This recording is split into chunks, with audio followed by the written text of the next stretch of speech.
Hello and welcome to an episode that deals with international public relations.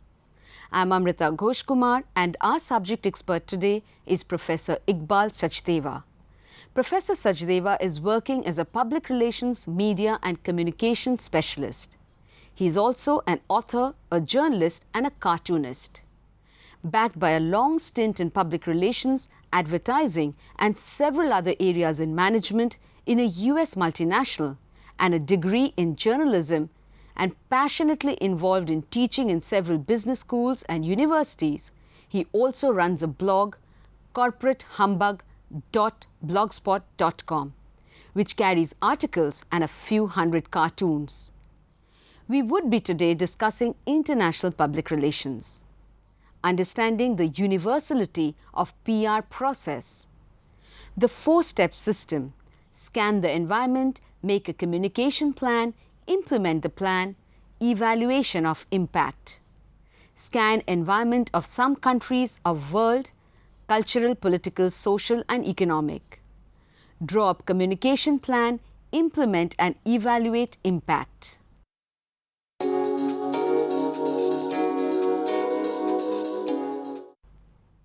Introduction.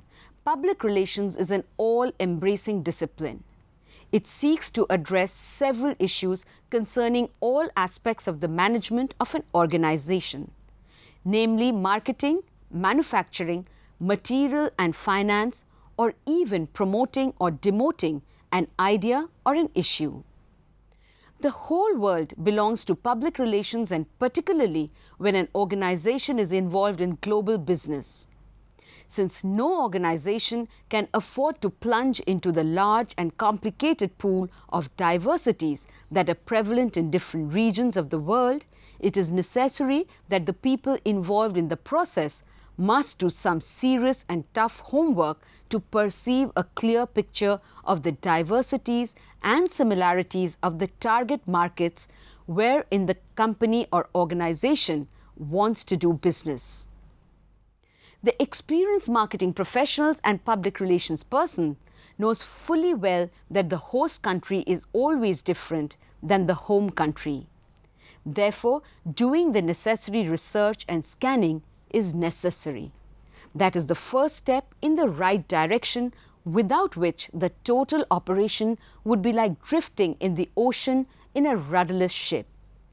Therefore, let us acquaint ourselves with the process of practicing public relations with special references in the international areas.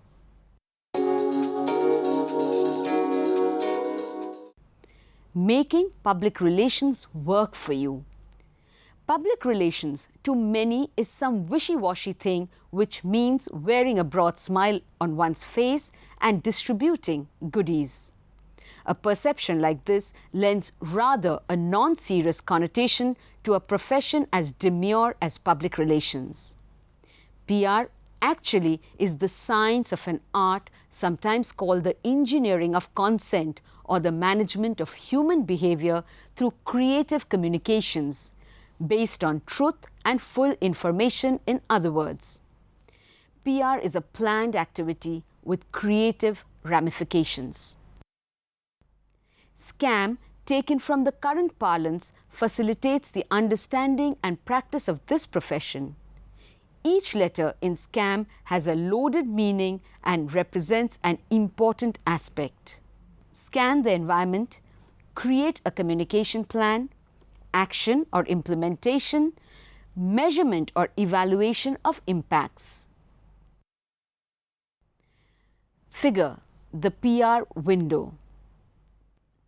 As such, it is a four-step system of running a public relations program or campaign for seeking a change in public responses. The four quadrants in the figure show the four steps of the system, and the dotted line outside represents the constant feedback throughout the public relations campaign program. Step 1. Scan the environment. As a first step, public relations people are expected to be visionaries, but the vision does not come to them just like that. Whereas the basic knowledge and education are a prerequisite, they must train themselves to scan the environment in which they function. With their inborn imagination and quest for knowledge, they should know something of everything and everything of something. And they should know their publics or the target audiences, which may include employees, stakeholders, customers, dealers, government functionaries, and even the legislatures, etc., at whom they need to beam the communication messages for generating the required responses, for soliciting their consent on the issues, services, and products. Since these publics are influenced by the environment in which they live, it should be on the active agenda of PR people to continuously scan and update their knowledge about various factors which influence behavior pattern of target publics. The factors can be socio-economic situation, the political structure of the country, religions, faiths, beliefs and myths, group dynamics of the young and the old males, females, professionals, intellectuals, lifestyles of living, eating, sex, education levels, media habits. A continual environment scan is essential because it helps a professional to avoid some dangerous and costly mistakes. For example, it may not be appropriate to tell libbers in the US to refrain from bathing topless in the swimming pools without risking popularity. Or we may be committing a dangerous mistake of advocating the nutritious value of beef sausages in the religiously vegetarian districts of South India.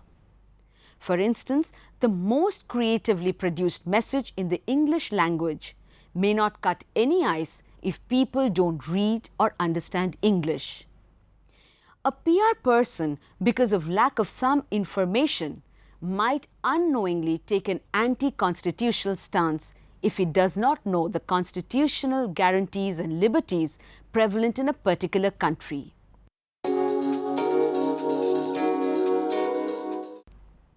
Scanning the world environment. At the very outset, we must recognize the traditional character of the home market like India, which has been a protected market as compared to some of the host countries who have been following more liberal economic policies of free competition. Media structures and systems also would be very different from controlled press to the freedom of the press, which gives clear signals as to what is possible for sharing with people and what are the restrictions.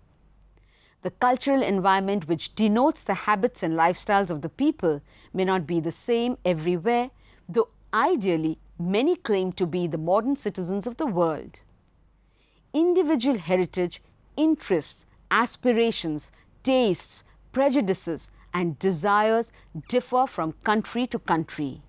For instance, an American lays a lot of stress in working hard to make more and more money so that he can die rich. And on the contrary, Indians believe in a comfortable and relaxed life immersed in spirituality and living within means.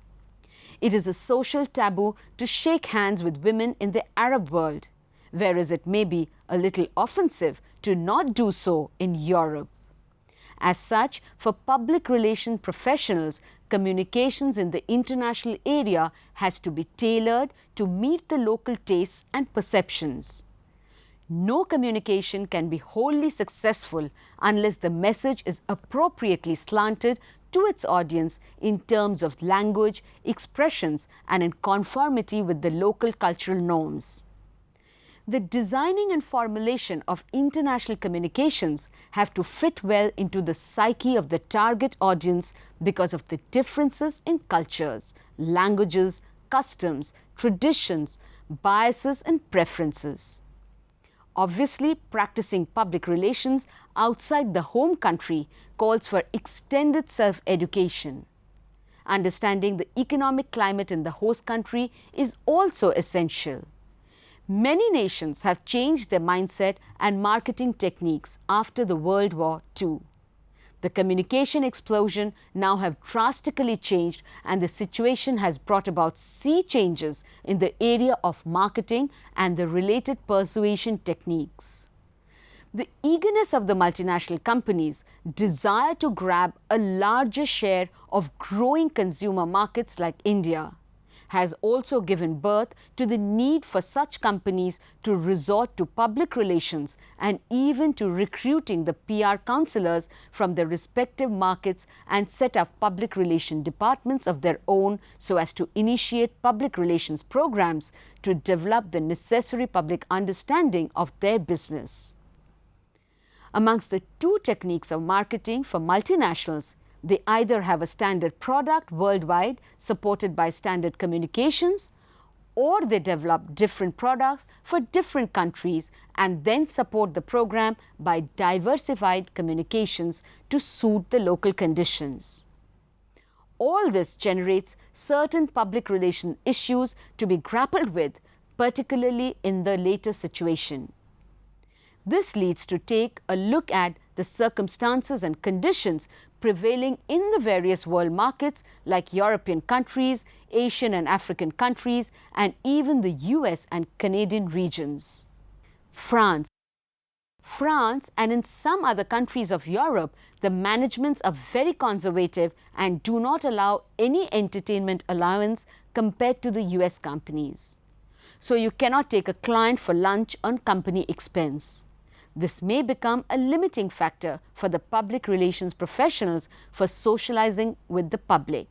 Germany. In Germany, it is considered improper to discuss costs, profits and salaries or to use colorful language in press releases. This may limit the free-flowing expressions in the communications and make it necessary to be a little conservative. Italy. Executives show a detachment from their managements while discussing products, prices as if they are independent businessmen. Italians shun personal publicity to avoid attention from tax collectors. Language may be another limiting factor in the process of effective communications. Great Britain. Public relations discipline is fully developed and has attained considerable maturity in Great Britain. Professionals in private and public organization make all the PR effort to keep the public informed about the policies and functions of their respective organizations. Close relations are maintained with media through press notices, summaries and conferences. Arrangements are made for radio and television features, photographs and public visits. However, the Englishmen are conscious about their moral grounds and seem to be conservative about their racial superiority. Japan. Public relations profession has acquired sufficient maturity. As in the US, press conferences with important executives are arranged by the public relations staff. Writers and editors are supplied with biographies, handouts and background material. Plant visits are arranged with a welcome by the management leaders. Guided tours are conducted, followed by refreshments and souvenirs for the press and even the public. However, managing the Japanese language may be a challenge as a very small percentage of Japanese population knows English. Canada. Canada practices public relations profession as the neighboring US. Key issues of interest to the press include the domination of Canadian industry, business with US, Canadian unity, government labor relations, inflation and unemployment, education, consumerism, energy problems and the environment. English in addition to French make life easier. US. America is considered to be home of public relations profession where the responsibility of running the program belongs to the top management. An increasing number of corporations are engaged in the international public relations as their expansion overseas continues at an accelerated rate. The international public relations of US corporation is usually the responsibility of the president, the executive vice president, the export vice president or the vice president of marketing.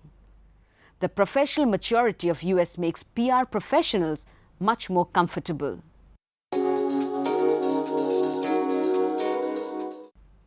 Step 2. Create a communication plan. As a second step, creating communication plan is only logical and a dire necessity. Now that the professional knows his target public and the environment, a logically written out plan of communication is a must. How to say, when to say, what to say, and who will say must all be predetermined with the involvement of all concerned. A professional PR communicator plans the program the way a marketing man plans an advertising strategy. The plan must go through some steps. The plan, once drawn out with care, the method should serve as a roadmap which should tell us where we are today and where we want to reach. In other words, it should clearly state the present situation and the ultimate objectives.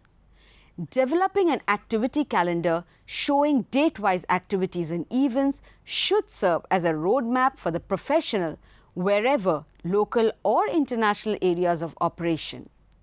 However, the exercise calls for a great amount of imagination and foresight and should be related to the ground realities for execution. The figure here depicts the exercise in a hypothetical manner, but it should provide a sense of direction to the professionals. Depending on the duration of the program, say 3 months, there should be a 3-month calendar prepared and the events planted in each date with care and considerations for the possibilities of its possible execution. One has to make the infrastructure to see that the program is in place and hurdles in the way should be eliminated.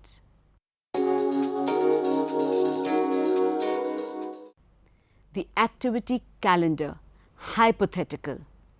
Once the plan has been worked out, it should give the courage of conviction to PR professional and inspire him to launch upon the program that is in action. Step 3. Implement the plan action. Action stage or step 3 warrants the plan should be put into action with the enthusiasm and seriousness. Many times it is more frustrating than inspiring. By force of habit, people oppose, criticize and throw away the messages. But the professionals know that they can courageously go through this transition and put up a brave front to all types of pinpricks of criticism, and they will ultimately succeed. Political and legal aspects of the communications that are to be floated to reach the target audience should be borne in mind while planning and implementing the PR plan. Ignorance and consequential violation of such aspects can land a professional in difficult situation. The political and legal structure differs from country to country, and anyone operating in a particular country is governed by the host country laws rather than the home country's legal system. Some of the issues to be looked into are nations, state and sovereignty, political risk, taxes, dilution of equity control, expropriation, nation-state of sovereignty.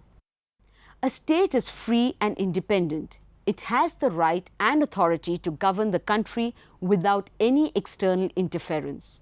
It makes its own rules and legal systems, so violation is not allowed. Political risk. Governments do change, but adjustments need to be made according to the new government's policies. May it be marketing or other issues involved. Political stability helps the PR to follow a communication policy over longer periods. Taxes.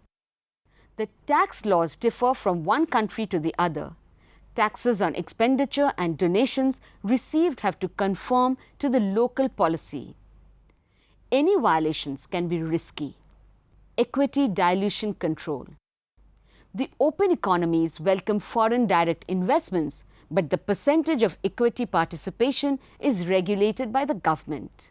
Expropriation. Governments can confiscate properties and may pay a nominal compensation to the owners.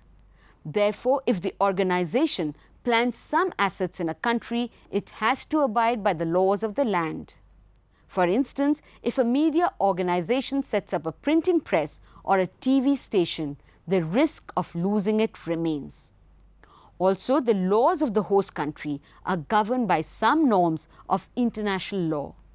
The international community, to safeguard their interests, has developed some agreements and treaties which are morally binding on the governments. Intellectual property rights. One significant factor for the PR professionals is the law of intellectual property concerning the trademarks, etc. The trademarks and other intellectual material registered in one country do not have worldwide recognition.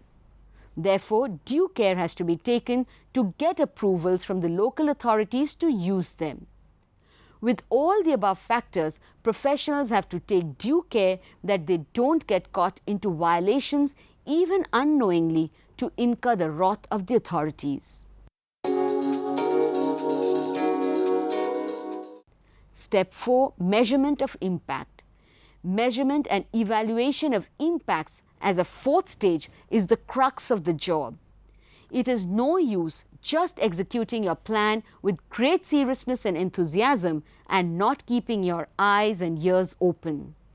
The evaluation and measurement activities demand action in 3 areas. Collecting constant feedback during the communication campaign period is crucial for course correction. Remaining vigilant to public reaction is like looking at the weather chart of the meteorological office. Besides the habitual resistance, often the reactions from people are genuine and there is a risk of total rejection of the viewpoint. Therefore, it is important for professionals to keep their ears to the ground and absorb vibration. That which does not fit in the public perception does not sell. So change, chop, modify and adjust. Measurement of impacts at the end of the day makes it vital to know whether the program was a success.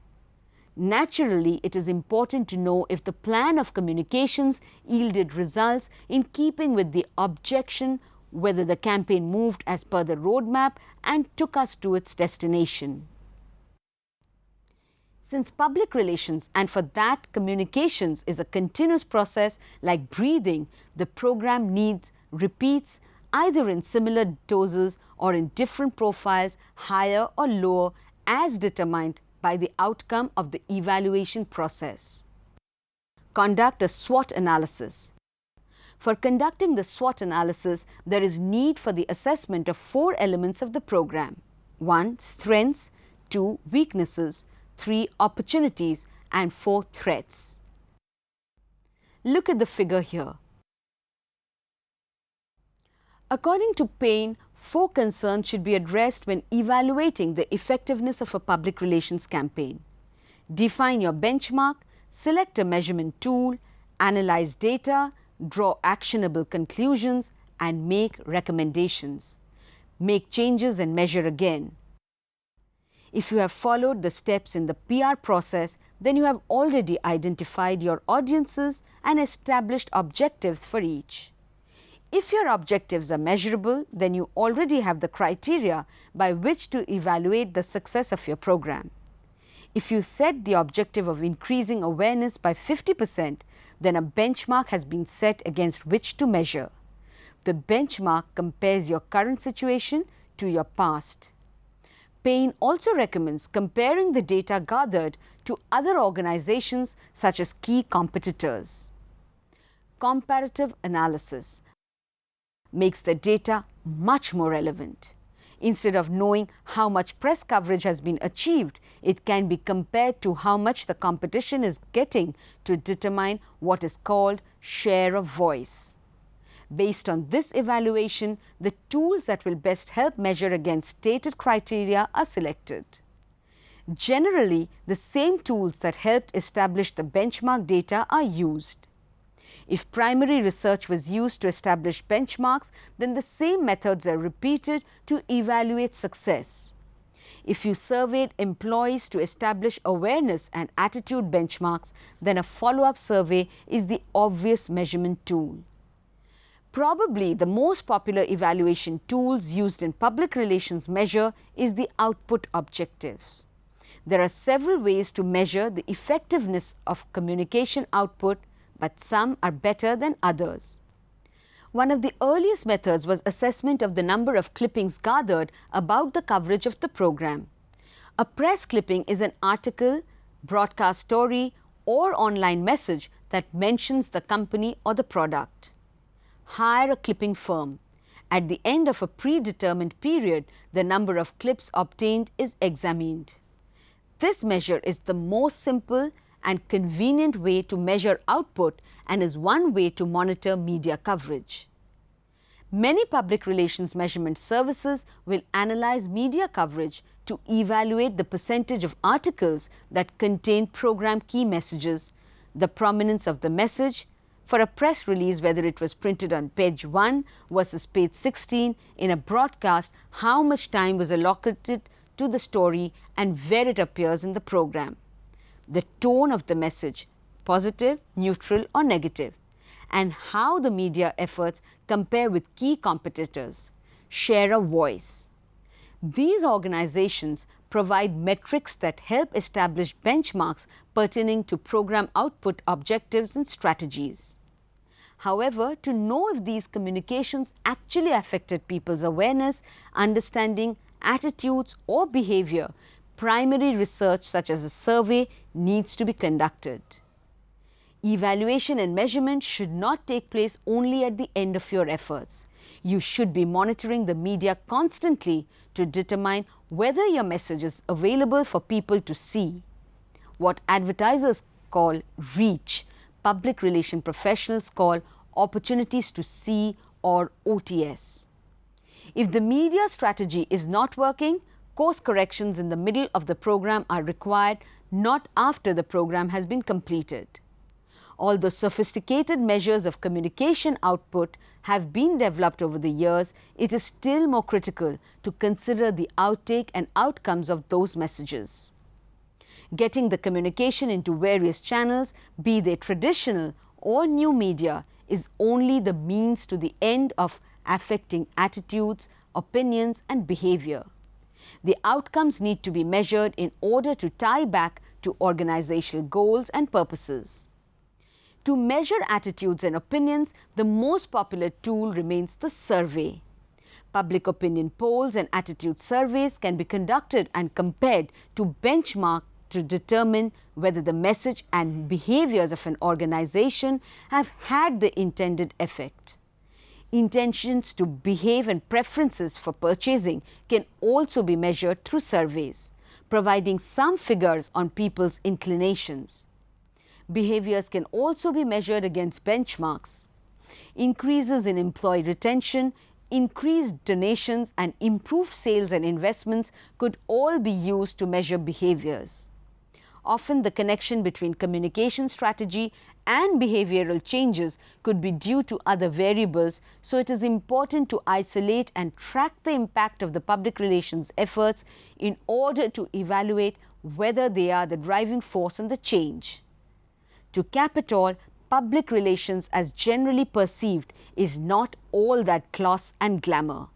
It is a scientific art of influencing public to build bridges of understanding between the public and the organization, and also to generate response for or against a cause.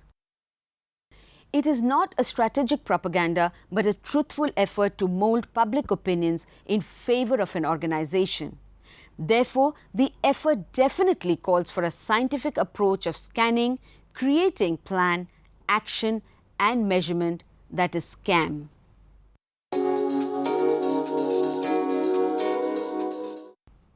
Conclusion.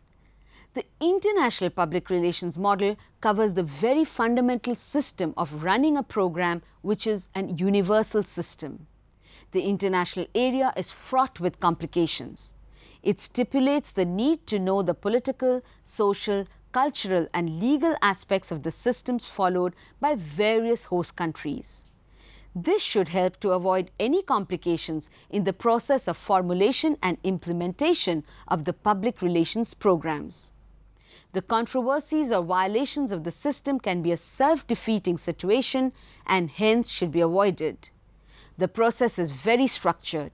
It suggests that formal research be conducted for formative and evaluative purposes. It requires connecting communication efforts with goals, objectives, and strategies.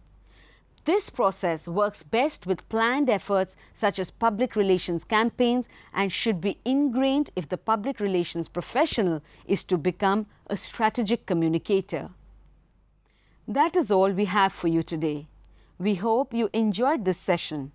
See you again. Till then, thank you and namaskar.